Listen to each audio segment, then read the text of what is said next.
Welcome to Nobilis Erotica, episode 360. I am your host, Nobilis Reed. This episode of Nobilis Erotica is sponsored by the generous patronage of Nobilis Erotica listeners. You can help bring these stories to life by going to patreon.com/Nobilis. This month's patron-funded story is written by me. The slush pile's empty, and so's the backlog, so I set aside writing Monster Whisperer 2 this month and wrote you guys a sweet little story called Sightseeing in the Fog. But before we get to that, I want to take just a moment and remind you of the announcements I made last week.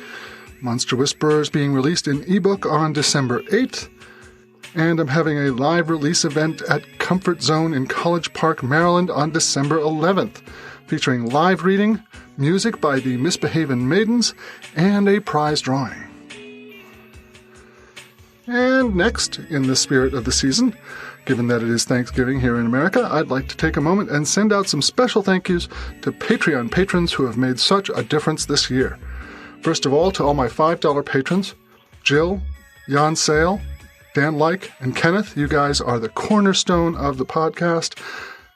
Really helps to have you guys on board.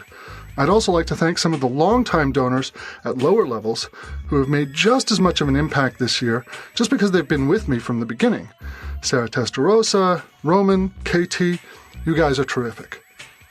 I'm so thankful to all you guys and all the lower level patrons for the dollars and confidence you've put in me and the authors and voice talents who make this podcast what it is. Thank you so much. But now, let's get to the story. Here we go.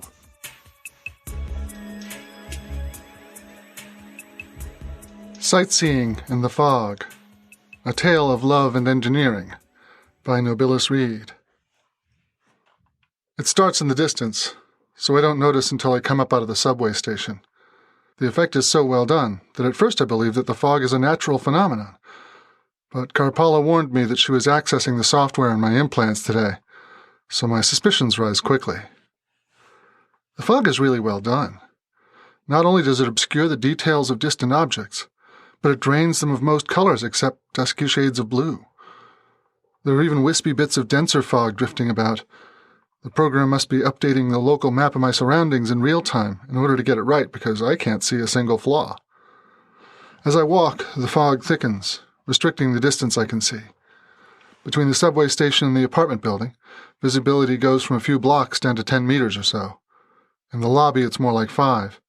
By the time I get off the elevator, I can only make out the vague shapes of the hallway. I put my hand on the wall as a wave of vertigo sweeps over me. We've been living in this apartment long enough that I know roughly where the door is, but I'm disoriented and I can't be sure. I try to call up my navigation software, but it's locked out, so I push on, peering at the numbers on the doors as I go by. I can only see clearly within a few inches now. 315, 317, 319. The door locks thunk open as I approach. I shouldn't have worried. That sound would have given away the door whether I could read the number or not. As I step inside, the last of my vision fades, leaving me in featureless gray. I still have my hand on the door to steady myself. "Well, what do you think?" Karpala says, from somewhere in front of me. I try to visualize the front room of our apartment, kitchen to the left, couch and chairs to the right.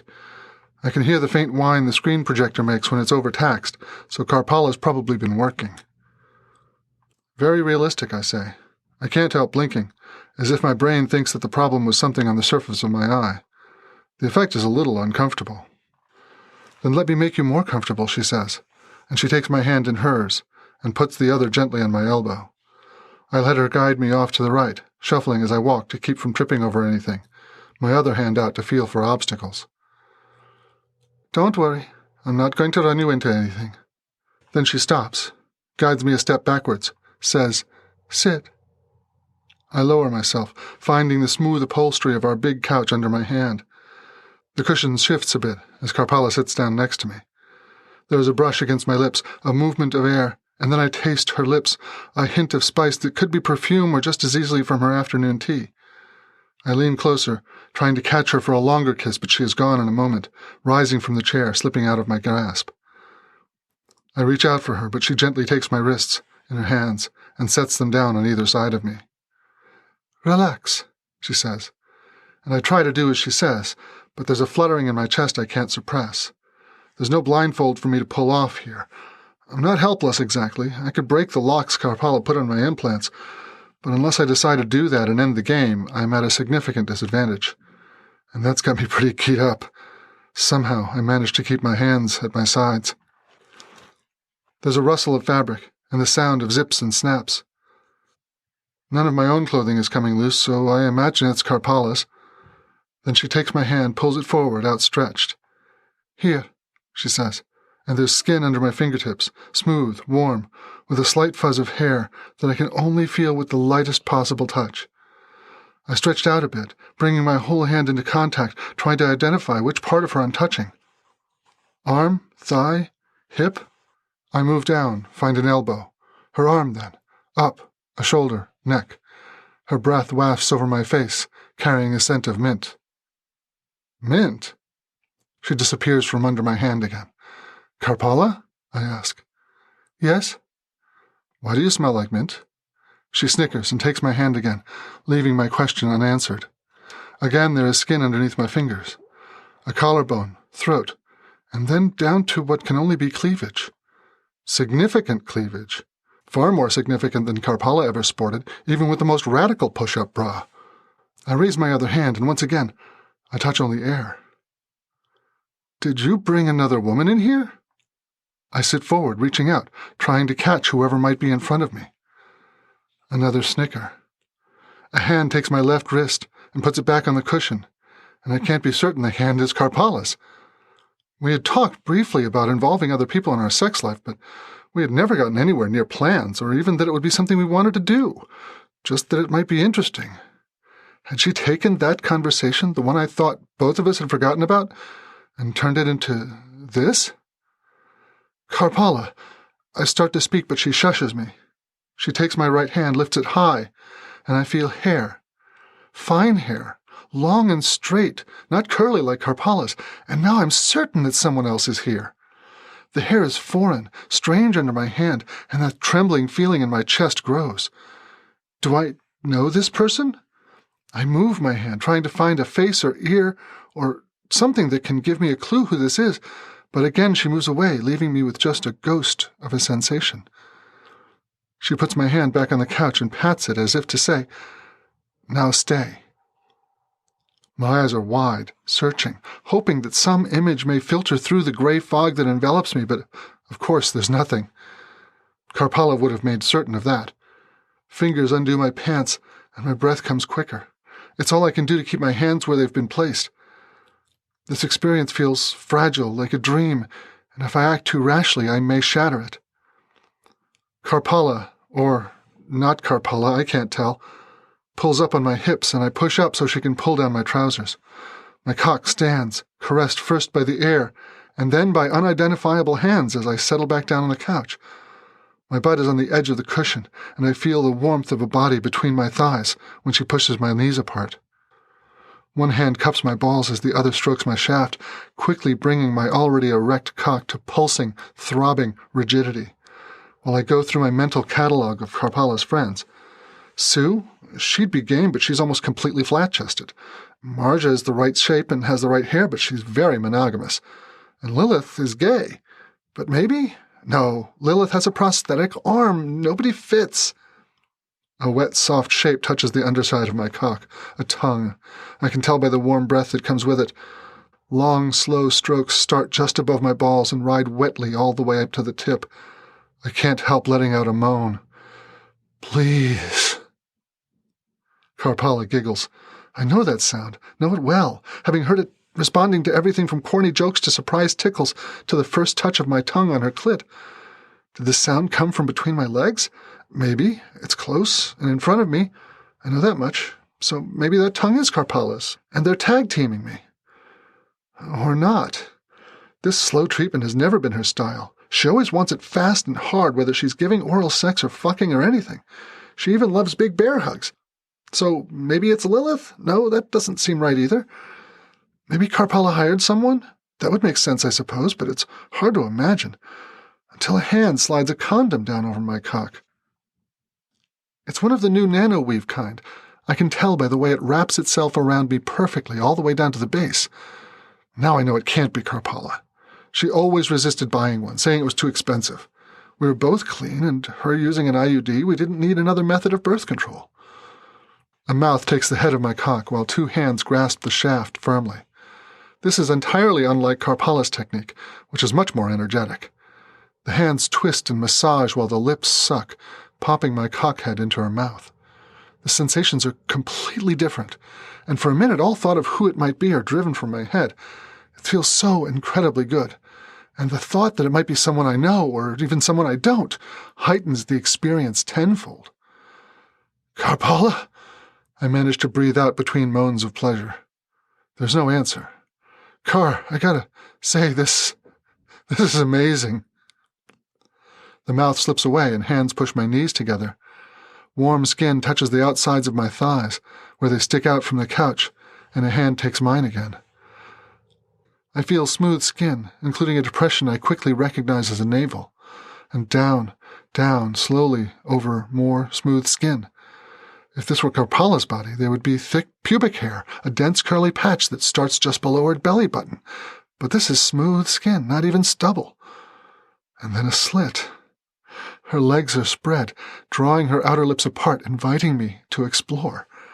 I turn my hands so my fingertips can push deeper, finding inner lips and clit so wet they could be dripping. Whoever this is, they're as excited as I am. And it occurs to me, I know what Karpala tastes like.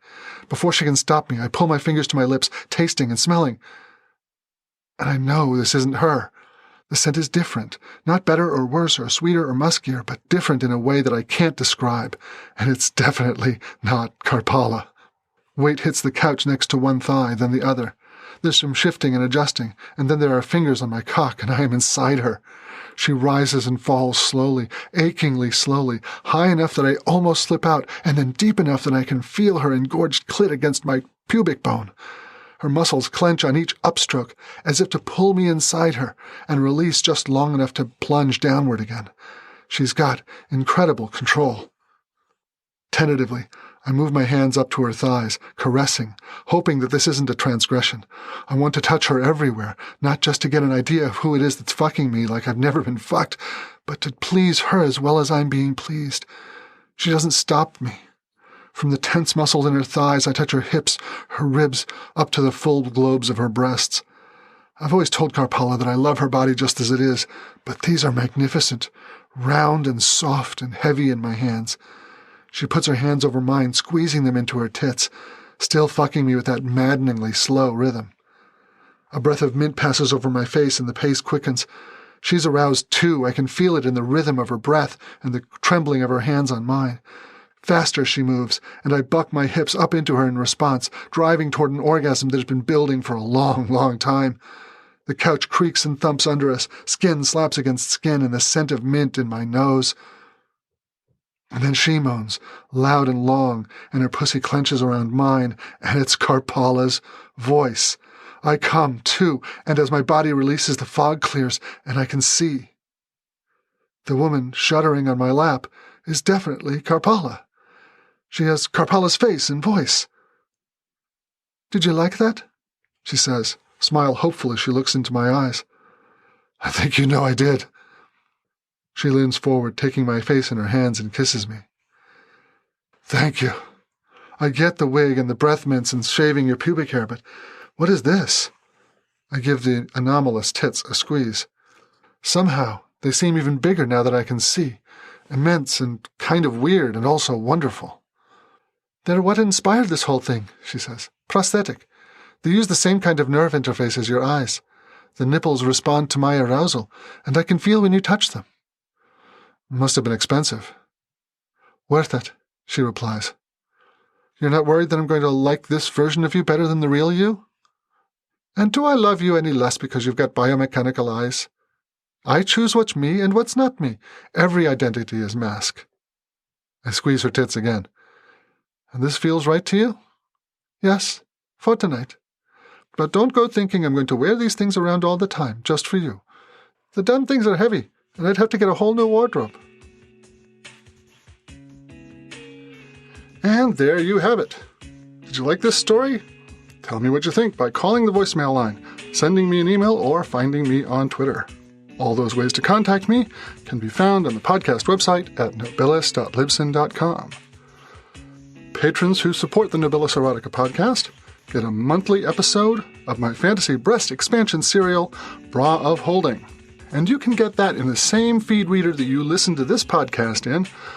When you sign up, they will send you an RSS feed. You plug that in the same as any other podcast.